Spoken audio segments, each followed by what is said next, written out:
Hello everyone, welcome back to my channel.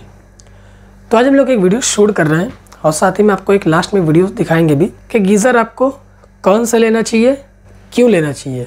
अब पहले geyser की बात करेंगे। पहला गीज़र आता है गैस गीज़र और दूसरा गीज़र आता है इंस्टेंट गीज़र और तीसरा गीज़र आता है हमारा स्टोरेज गीज़र। ये 3 गीज़र आते हैं। तो आपको कौन सा लेना चाहिए और क्यों लेना चाहिए वो मैं आपको इस वीडियो में बताने वाला हूँ। उससे पहले अगर आपने हमारा चैनल सब्सक्राइब नहीं किया तो जाके चैनल को सब्सक्राइब करें और बेल आइकन का बटन ज़रूर दबाएं, जिससे कि आने वाली वीडियोस आपको कंटिन्यू मिलती रहे। वीडियो हमारे चैनल पर रोज़ आती हैं, 1 से 2 दिन में, एक दिन छोड़ के कभी, या रोज़ रेगुलर आती रहती हैं। सबसे पहले आते हैं गैस गीज़र पे कि गैस गीज़र हमको क्यों लेना चाहिए। देखिए, गैस गीज़र जो होता है वो गैस से चलता है। जैसे कि कुछ गाँव होते हैं, देहात का एरिया होता है ना, गांव साइड के कुछ एरिया जो होते हैं जहां पर लाइट प्रॉपर तरीके से नहीं आती है, उस जगह पर गैस गीज़र काम करता है। बाकी सिटी में भी बहुत से लोग गैस गीज़र लगाते हैं और इसमें कोई बुराई नहीं है, गैस गीज़र आप लगा सकते हैं। लेकिन गैस गीज़र लगाने का एक तरीका है, उसको कभी भी लगाएं आप बंद जगह पर ना लगाएं, वेंटिलेशन एरिया में लगाएं। और जब आप गैस गीज़र अगर ख़रीदते हैं तो उसमें सफ़र लिखा भी होता है कि यूज़ फॉर वेंटिलेशन एरिया। आप कहीं भी कोई सा भी अगर गैस गीज़र लेंगे, हैवेल्स हो, वीगार्ड हो, वीनस हो, रैकोल्ड हो, या कोई भी ब्रांड का अगर गीज़र आप परचेस करते हैं तो उसके ऊपर बड़ा लिखा होता है और ऊपर के कवर पे ही लिखा होता है नॉब के पास कि use for this ventilation area, कि मतलब इस गीज़र को आप वेंटिलेशन एरिया में यूज़ करें जहाँ पे हवा मतलब आना जाना हो, है ना, उस जगह में यूज़ ना करें जहाँ पे हीटिंग इसकी प्रॉपर तरीके से निकल ना पाए। गैस गीज़र लगाने का सही तरीका यही है कि ऐसी जगह पे लगाएं जहाँ पर हवा का आना जाना बराबर लगा रहे, है ना, जिससे कोई हादसा ना हो। लेकिन कुछ कस्टमर गैस गीज़र खरीद लेते हैं और उनको टेक्नीशियन जाकर फिट भी कर देते हैं, लेकिन उसको इन्फॉर्म नहीं करते हैं कि आप गीज़र सही जगह पर लगा रहे हैं और ये गलत जगह है या सही है, जो भी है। उनको बस अपने पैसे से मतलब रहता है, बस काम करा, लगाया, ख़त्म। अब वो कस्टमर जाने वहाँ फट रहा है गीज़र या फिर सिलेंडर ब्लास्ट हो रहा है, क्या हो रहा है क्या नहीं हो रहा है, वो सब कस्टमर जाने। अच्छा, कस्टमर को इतनी जानकारी भी नहीं है और ना वो लेना चाह रहा है। और कुछ टेक्नीशियन होते हैं अच्छे जो बताते हैं उनको जाके कि आप इस जगह पे गीज़र मत लगाएं, है ना, ये जगह ख़राब है, ये आप इस जगह पे गीज़र ना लगाएं, यहाँ ख़राब है, ये वेंटिलेशन एरिया नहीं है। और आपके बताने पर भी कस्टमर अगर नहीं मान रहे हैं तो उनको साफ साफ क्लियर बता दें कि ये जगह आपके लिए अच्छी नहीं है गीज़र लगाने के लिए वेंटिलेशन एरिया में, यहाँ पे मत लगाएं। अगर वो नहीं मान रहे तो चुपचाप लगा दें, फिर वो जाने, कस्टमर जाने क्या करना अपने से। फिर भाई अगर आप बता रहे उसके बाद भी वो अगला बंदा नहीं मान रहा है तो आप लगा दे बेफिक्र होके, कोई टेंशन नहीं, वो जाने। क्योंकि जब वो समझने को तैयार ही नहीं है, वो आगे की घटनाओं को भी जाना उसने है ही नहीं कि इससे हमें क्या हानि पहुँच सकती है। जब सिलेंडर फटता है ना मेरे भाई, तो बॉम्ब से कम नहीं होता है। तो यही चीज़ मैंने एक को नहीं, मैंने भी बहुत सारे कस्टमरों को गीज़र इंस्टॉल करते टाइम मतलब उनको बताया कि हाँ ये जगह आपकी ठीक नहीं है, यहाँ पे न लगाएं। ऑलरेडी मैं एक घटना देख चुका हूँ कि उसमें तो सिलेंडर नहीं फटा था ना, गैस गीज़र फटा था। उसमें ये था कि नहाते टाइम एक लेडीज़ का गैस लीक कर रही थी, लेकिन स्पार्क नहीं हुआ था और LPG गैस इतनी ज़्यादा बाथरूम में हो गई थी कि वो घुटन से मर गई। ये घटना मैंने खुद देखी थी अपनी आँखों से।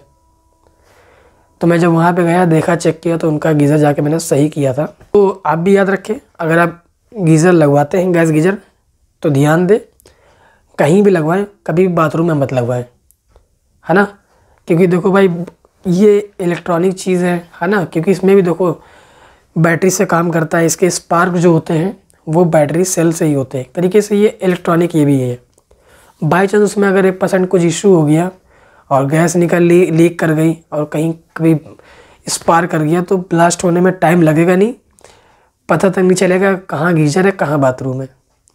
तो भाई मैं आपको लास्ट में एक वीडियो दिखाऊंगा, तो आप देखिएगा बंदे ने किस तरीके से गैस गीज़र लगाया हुआ है। टेक्नीशियन आप हो या फिर आप कस्टमर हो तो आप इतना तो जानते होंगे, बहुत से लोग क्या करते हैं कि बाथरूम बनाते हैं, बाथरूम के जस्ट ऊपर थोड़ी सी जो स्पेस होती है उसको डलवा देते हैं और उसमें कुछ अपना सामान रखना हो, पर्सनल यूज़ के लिए कुछ भी है, कबाड़ वगैरह, वो सब ऊपर ही फेंक देते हैं।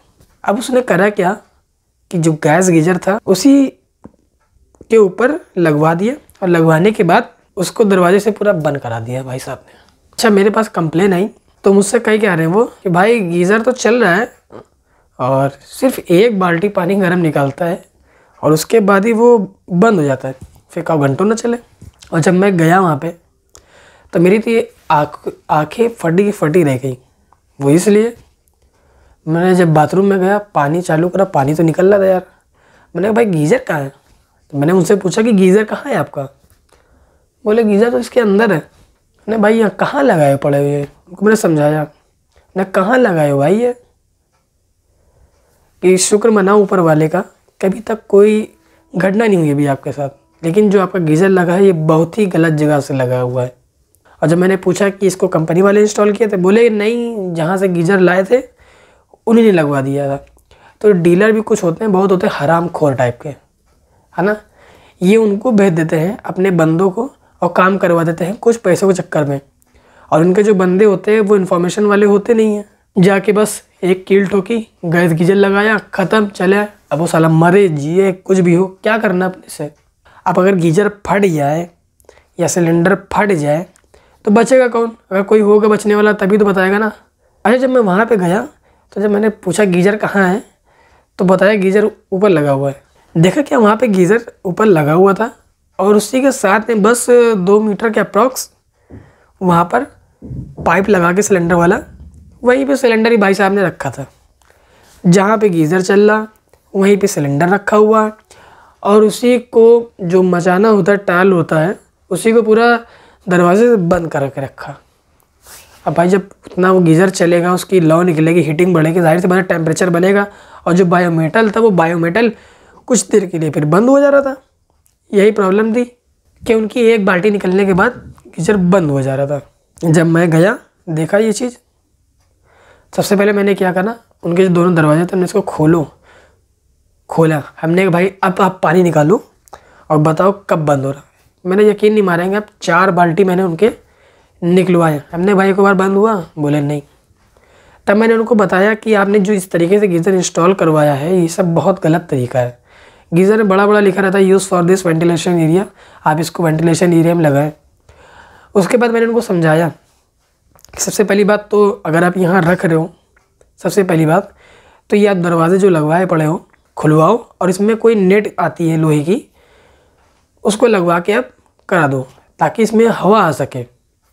और दूसरी बात, जो आप सिलेंडर रखे हो यहाँ पे, ये बहुत ज़्यादा नुकसान है कि अगर बाय चांस इनकेस अगर मान लो रेगुलेटर से गैस अगर लीक हुई होती और उसी के अंदर पूरी गैस भरी होती, आप स्टार्ट मारते और गीज़र का स्पार्क अगर इस गैस में पड़ता तो सिलेंडर कहाँ गिरता जाके, गीज़र कहाँ होता और आपका बाथरूम कहाँ होता, आप पता भी ना कर पाते कि हमारा यहाँ हैवेल्स का कोई गीज़र था या फिर यहाँ कोई सिलेंडर था। एक जरा सा आपको नहीं पता चलता क्योंकि उसके अंदर तो भाई पूरी गैस भरी पड़ी है ना। और कानपुर में कुछ घर इस तरह होते हैं, मतलब कि हवेली टाइप के होते हैं, छोटे छोटे एकदम अंदर ही अंदर, तो पूरी हवेली आपकी मैदान में कब बदल जाती पता तक ना चलता। अब बात करते हैं इलेक्ट्रिक गीज़र की। तो इलेक्ट्रिक गीज़र काफ़ी हद तक कि मैं सजेस्ट करता हूँ, इसलिए क्योंकि गैस गीज़र से काफ़ी ज़्यादा अच्छे होते हैं। क्योंकि देखिए इसमें ज़्यादा कुछ प्रॉब्लम क्रिएट नहीं होती है। ये बाई चांस कभी 4 साल 5 साल में जो अच्छे ब्रांड के गीज़र होते हैं 8-8 10 साल भी चलते हैं। इनकी क्वालिटी अच्छी होती है, जैसे हैवेल्स है, वी-गार्ड है, रैकॉर्ड है ना। इन सब के एलिमेंट तो जल्दी लीक ही नहीं करते, लेकिन अभी इतनी ज़्यादा सेफ्टी आ गई है। आप अगर इलेक्ट्रिक गीज़र ले रहे हैं तो स्मार्ट प्लग का यूज़ करिए, अर्थिंग प्रॉपर रखिए, कभी आपके साथ कुछ हादसा नहीं होगा। सबसे पहली बात तो यही, करंट से कभी आप मरेंगे नहीं, उससे यकीन मानिए, करंट आपको लगेगा नहीं। तो इलेक्ट्रिक गीज़र के यही फ़ायदे, बस हाँ ये है कि थोड़ा सा बिल आपका ज़रूर ज़्यादा आएगा और इतना मेरे ख्याल से बिल भी ज़्यादा आपका नहीं आएगा। अगर आप 1-2 घंटा चलाते हैं तो अप्रॉक्स 20 रुपये के आसपास आएगा, तो कोई बहुत बड़ी बात नहीं है। महीने का 700 से 800 रुपये के आसपास जाएगा, इससे ज़्यादा नहीं जाएगा। 1000 मान लो आपका 1000 गया, लेकिन आप सेफ तो हो।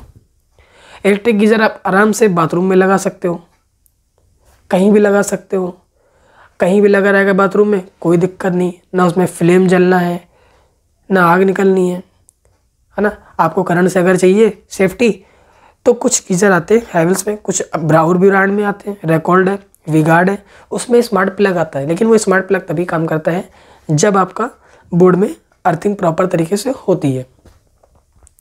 तो अब याद करके आप गीज़र लीजिए। गैस गीज़र भी अच्छा है, मैं मना नहीं कर रहा हूँ, लेकिन मैं सजेस्ट ज़्यादा करता हूँ इलेक्ट्रिक गीज़र को, क्योंकि ये 95% तक की सेफ़ है। लेकिन गैस गीज़र इतना सेफ़ नहीं है।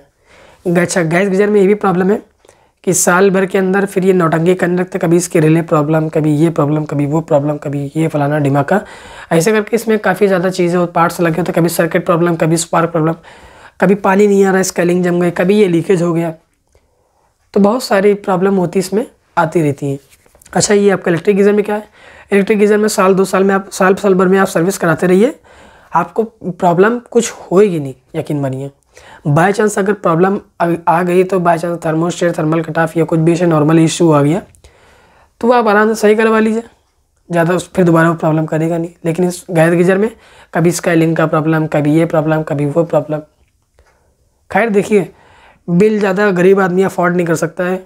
अगर आप मिडिल क्लास के हैं तो आप अगर गैस गीज़र लेना चाह रहे हैं तो मैं आपसे इतना कहूँगा कि गैस गीज़र अगर लगाएं तो वेंटिलेशन एरिया में लगाएं, बिल्कुल भी गलती मत करें उसको बंद जगह में लगाने की, क्योंकि इलेक्ट्रिक गीज़र है। आप अगर कुछ पैसे बचा रहे हो तो आप उसको ऐसी जगह सेफ्टी में लगवाओ जिससे कि आपके बम ब्लास्ट होने के चांसेस बिल्कुल भी कम हो जाए। बिल्कुल भी हो ना, चांसेस कम क्या, बिल्कुल भी ना हो।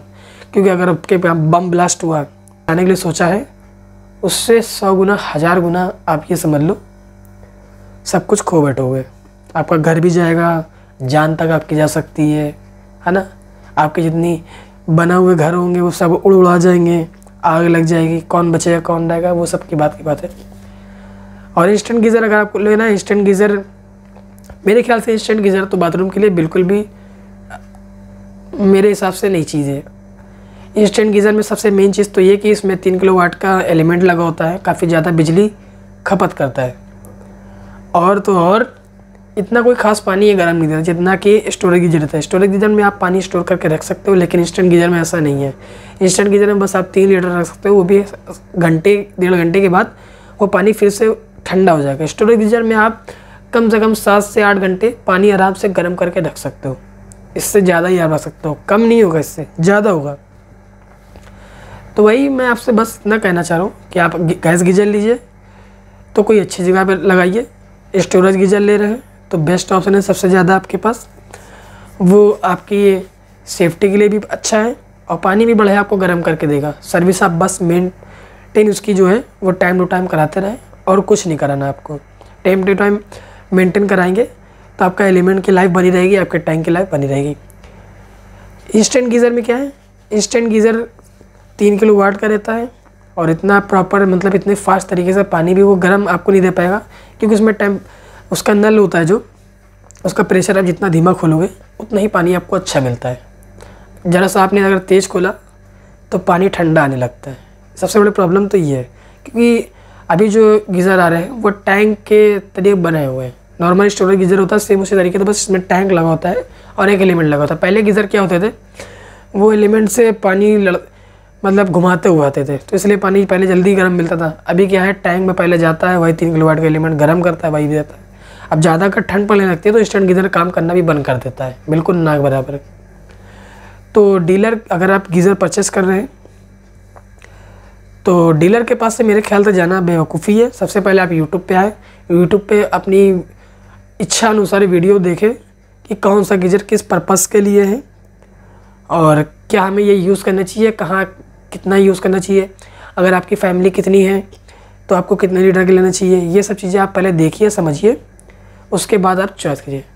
दोस्तों बस आज की वीडियो इतना ही।